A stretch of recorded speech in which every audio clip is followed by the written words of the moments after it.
was awful. I mean, listen. Before we get even into anything that's revolving around the chamber, because we have a lot to break down. I just got done doing a stream after the show, and if you guys came through the stream, if you watched it, I have to sit here and really just be so grateful, and want to express my gratitude and be thankful to you guys for that stream. That stream was phenomenal. The community and the support that you guys have given me, you know what I'm saying? The comments, right? The kind words, the individual DMs, right? The likes, the shares, the subscriptions, all that other stuff, bro. The donos, you know what I'm saying, in the stream, everything, the super chats.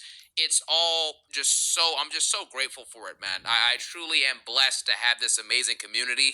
You know what I'm saying? As the New Day would say, thank God, you know what I'm saying, for the community, man, because, you guys are just absolutely phenomenal, man. I have just an amazing support system, and you guys are a large part of that, obviously, and it's just been absolutely beautiful to see, man. If you came through the stream, you know about the 3 Diglets, you know what I'm saying?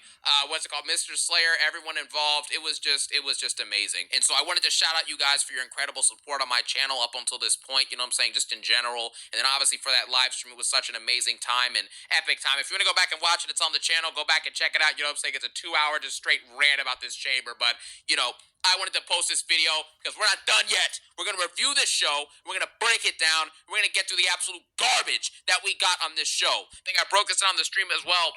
It has been officially reported, guys. We have some breaking news. I guess this is one of the benefits of not making a review, you know what I'm saying, immediately after the show, is that things come out afterwards. One of the things that broke out after the show ended is that Codarius Rodington will be challenging Drew McIntyre for the WWE Championship on SmackDown. If you guys remember, after Drew McIntyre won the WWE Championship from Cody earlier this year, he literally had a whole minute of his promo the week after dedicated to explaining that the contract that him, Nick Aldis, and Cody signed was to have Cody not be able to have a rematch for that championship unless he wins the Rumble or the Elimination Chamber. Cody didn't do either, but is somehow getting a rematch. And the reason why is because allegedly Nick Aldis is tired of Drew McIntyre showing up on shows when he told him to leave. Why is the WWE Champion being told to leave? I don't know. It makes no sense. In a suit and say the same thing about respect and love and libations and gets rewarded for it. It's embarrassing and it's just extremely annoying. I've never seen someone who's earned absolutely nothing get rewarded with so much. This guy has literally been told to sign a contract. He signed a contract where he can't get a rematch, but somehow gets a rematch. I've never seen this stuff before. If you wanted to do Cody and Randy that bad, you should have already pulled the trigger instead of having Randy look at Cody's championship like it's some chicken from Popeyes. You understand what I'm saying? He's just been looking embarrassing. Like there's no legitimate heels, in this company anymore. You just have a bunch of people getting cheered or a bunch of people getting booed and cheered. It just depends week to week. Like Dominic Mysterio, they'll chant Dirty Dom, Dirty Dom, Dirty Dom, Dirty Dom, you know what I'm saying? And somehow, some way, the next week he'll just get booed, then he'll get cheered, then booed. You have Tiffany Stratton, who literally said in an interview that she doesn't even know what character she plays. She doesn't know whether she's face or a heel. She just refers to herself as I'm me. I'm Tiffy. It is sad. You have no true faces and no true heels because Triple H sucks at book saying, Punk, you want to compare your junk to mine? Compare my junk to yours. I love you, junk. You know what I'm saying? Cody Rhodes, after making those stupid promos saying he's going to compare his junk to CM Punk, now all of a sudden that's coming true because CM Punk came in after the show and had a little interview and called Roman Reigns Rusty Reigns. But the only person who's looked rushed and washed and out of shape, you know what I'm saying, and rusty since they came back is CM Punk. So I don't know what the point of this even was. Shows are filled with is that and trash, of course. And the crowd was completely dead like 80% of the time tonight, despite there being an alleged sellout or with around 20K people, okay? We started off with the women's match, and I have to say, all these women's themes are completely garbage. Raquel Rodriguez comes out. Her theme song is horrible. La Jabba, boom, boom, boom, boom. La Raza, boom, boom, boom, boom. I'm a Jabba, boom, boom, boom, boom. Then you have Tiffany Stratton come out. It's Tiffy time. Ba, ba, ba, ba. Her theme song is horrible. Then you have Kiana James come out. Da, da, da, da, da, da, da. That theme song is terrible. Rhea Ripley then comes out and it goes, this is my brutality. Another trash theme song. Alexa Bliss. This might be the worst one out of all of them. She comes out and her theme song goes, baba, baba, baba, bow, bow, bow. Like, what are we doing?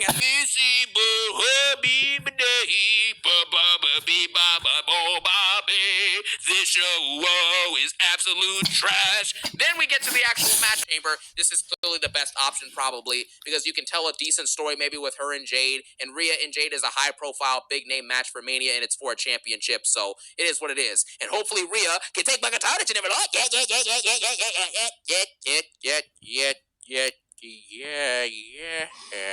I respect you, I love you, I appreciate you. Maybe I can compare my junk to yours. Anyways, we're gonna make something special out of this. We're gonna do something unique. We're gonna do something interesting with this, and nothing happened. But like Triple H said, just enjoy the show, guys. Just enjoy the show. Keep on watching. Yeah. And then you see what R-Truth is doing now, and he's a comedy act and a joke backstage. This match was peak, or it was great, or it was real grabs. No, this was real trash. AJ Lee comes out afterwards and shakes shakes CM Punk's hand, or not shakes his hand, hugs him, you know what I'm saying? And they celebrate. They put the ones up to mock Roman Reigns, and that's basically it. There's no punchline here. There's no Roman Reigns coming out or anything like that. I said on stream that if I was booking this show, I think I would have made things really personal. What's happening there, but it is what it is. We then move on to the main event, okay? Before we get to that, we got the reveal of the opening of the box. Let's do a drum roll, please, as to who it was. It was Dan Jobber. We are really in a state of WWE where Dan Jobber, or Danhausen as they're calling him, he's really just a jobber.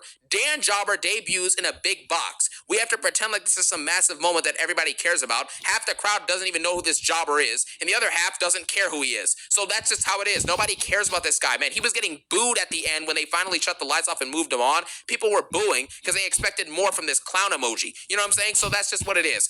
I have nothing to say about this. Dan Jobber is a jobber, and he wasted our time. The fact that this is being advertised for weeks in a big box, and this is the reveal, it's just embarrassing at this point. So, whatever. We then get to the main event. And first off, we got to shout out Javon Evans, or Javon Williams, as Mark Nash called him, right? Before the match, Javon Evans, they botch it, and they call him Javon Williams, which is just ridiculous. But that's a situation that takes place, okay? Javon Williams, you know what I'm saying? Javon actually tired of Cody, and he's probably going to get go-away heat. So you just wasted a potential feud and had Randy Orton stare at Cody's belt for 15 months, and now you're fired. Now you're going to finally pull the trigger on the feud, possibly at the cost of Drew McIntyre and Jacob Fatu's Mania runs. So there you have it. That's why this doesn't matter. I don't even care that Randy won. Even in the moment, I was like, okay, I'm glad Randy won, but it doesn't even matter because I already knew it was going to be a fatal four-way or one-on-one anyway. So it doesn't what does this matter to anybody? But whatever. And this also makes this is lame. That's why everybody clowns you when nobody's around you. Why you playing games? This is lame. You know you're looking lazy. You like this and you crazy. It is such a shame. This is lame. That's why everybody clowns you when nobody's around you. Why you playing games? This is lame.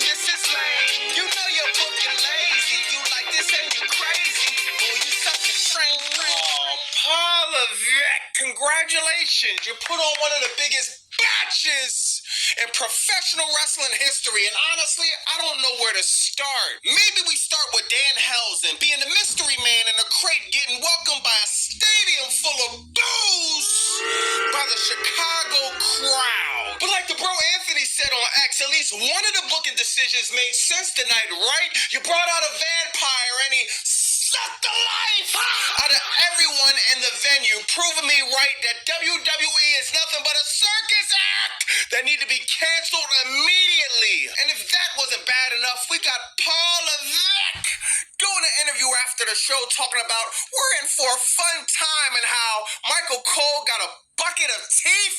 What? Commenting on the crate and Danhausen.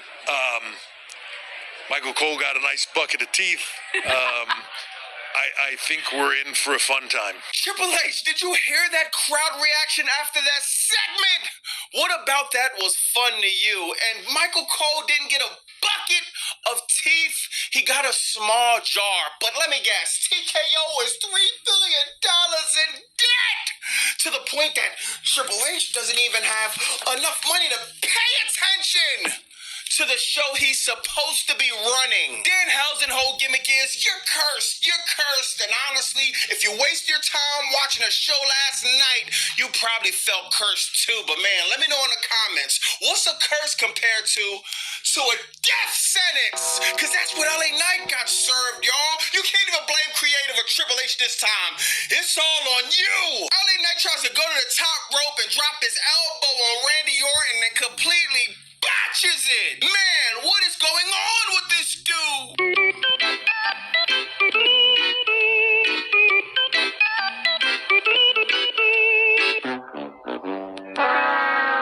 If LA Knight was walking outside on a sunny day, he probably trip over his own shadow.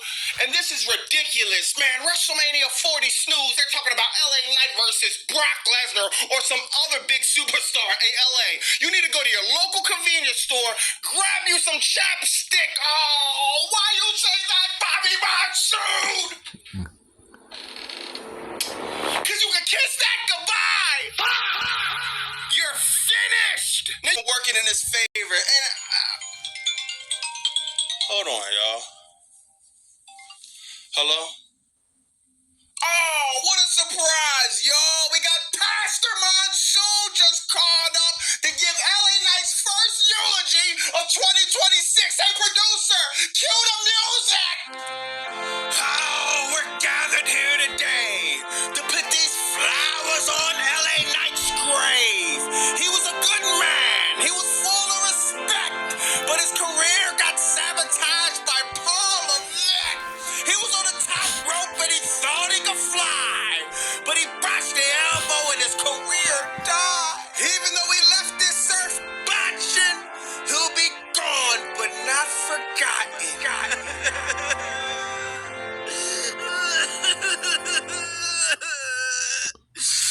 My bad, y'all. I'm not really good at funerals. I got a little bit choked up at that eulogy, man. But, oh my God. Dog, what is that smell? Oh, there he goes. CM Skunk! Man, nobody does it better when it comes to stinking up the place. After his match with Finn Balor, this man doesn't even think about hitting the showers or freshening up. Nah, he rushes straight to the gym, not even to work out, but to start posing butt naked, completely taking the legacy of the World Heavyweight Championship and tossing it straight into the trash. Thanks to you, the belt probably smells like mildew, sour milk, spoiled seafood, and I don't know, a fart from Otis.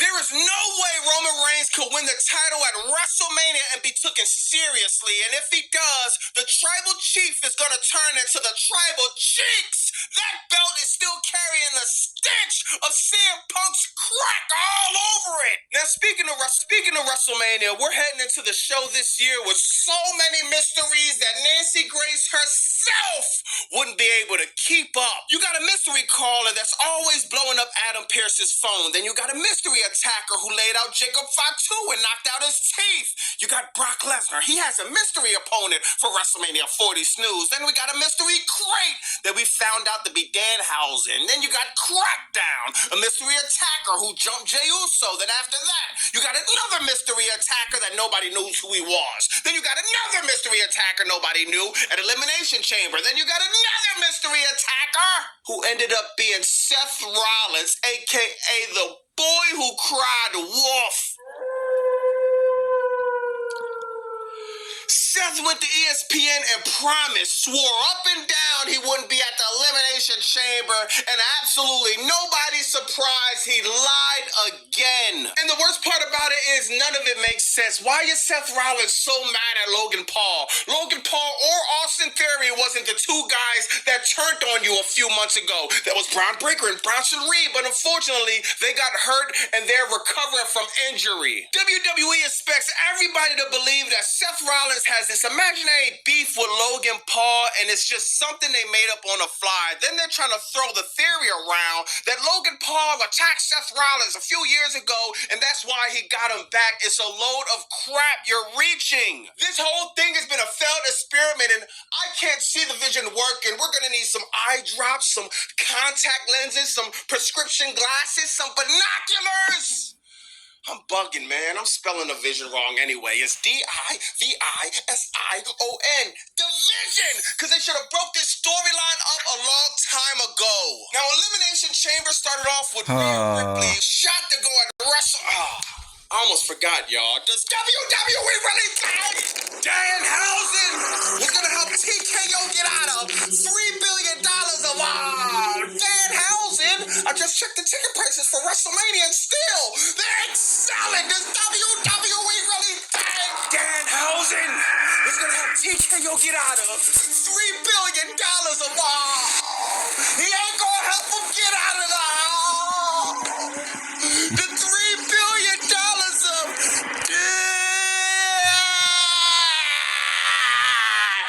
This ad is brought to you by the Pirates and the Chat. Punk coming out with the Jordan, coming out like he's the best in the world, like he's Jordan. Give me a break, CM Punk. Dog, the Punk I seen growing up on TV, the guy that went against the grain, the guy that wasn't kissing up to nobody, the guy that stood on business, told it like it is. I don't know this person now. I never would see the old Punk suck up the Triple H like he do recently. I never would see the old Punk after winning in Chicago go to the gym. You straight past the showers, you pass every gorilla, you go straight to the gym just to take off your clothes and be in a title belt bikini. And on top of that, you got what's his name, Finn Balor. You got Finn Balor walking around here, a clown show on the face of this earth. I'm not talking about the Barnum and Bailey Circus. I'm talking about Danhausen, the WWE Creative Circus, and the Mystery Crate. This segment just proves that if you're over the age of 7, 8, maybe 9, WWE might not be for you. I'm not even talking about professional wrestling, because over there in AEW, it's actually some adult storylines going on. You got people smoking Maui Wowie, all that. You got the Rascals. You got actual matches. You got the women, Tekla, Chris Statlander having crazy matches.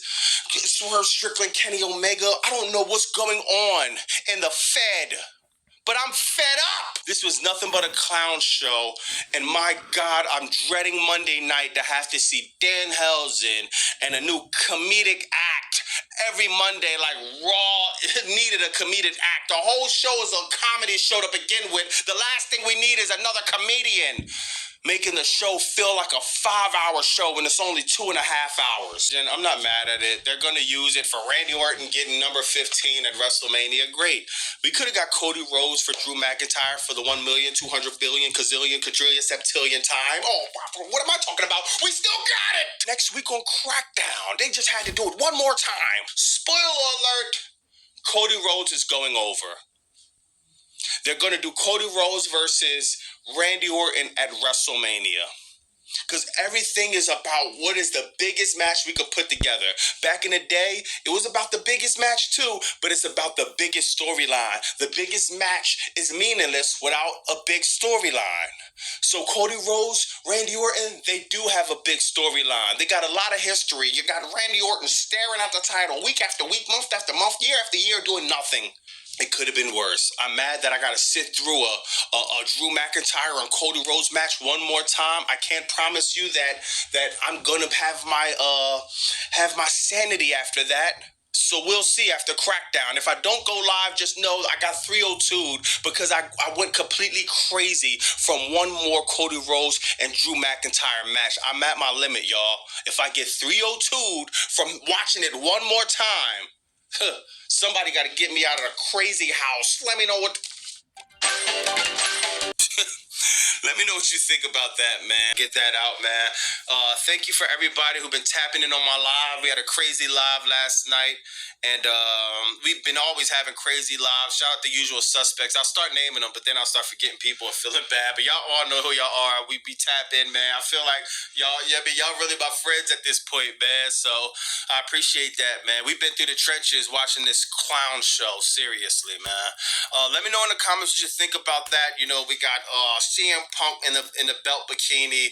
We got LA Knight eulogy, buried himself. Guinness Book of World Records is all for him. You got the boy who cried wolf, CM Seth Rollins. Oh yeah, then you got the dude. I got so much stuff to talk about. Then you got the dude when Javon Evans saying, he comes out, Javon Williams. It's like, bro, you got one job to do. Say the guy name. It's written on the card. It's not like they're going off the top. It's on the card. Javon Evans. Javon Williams. This was a whole night of botches. It's embarrassing. Let me know in the comments what you think about that. We might gotta pick up some more botches that happen later on Monday, man. But I'll holler at y'all on Monday, man. It's Bobby Monsoon, 201 Fight. Like, comment, subscribe. Bow!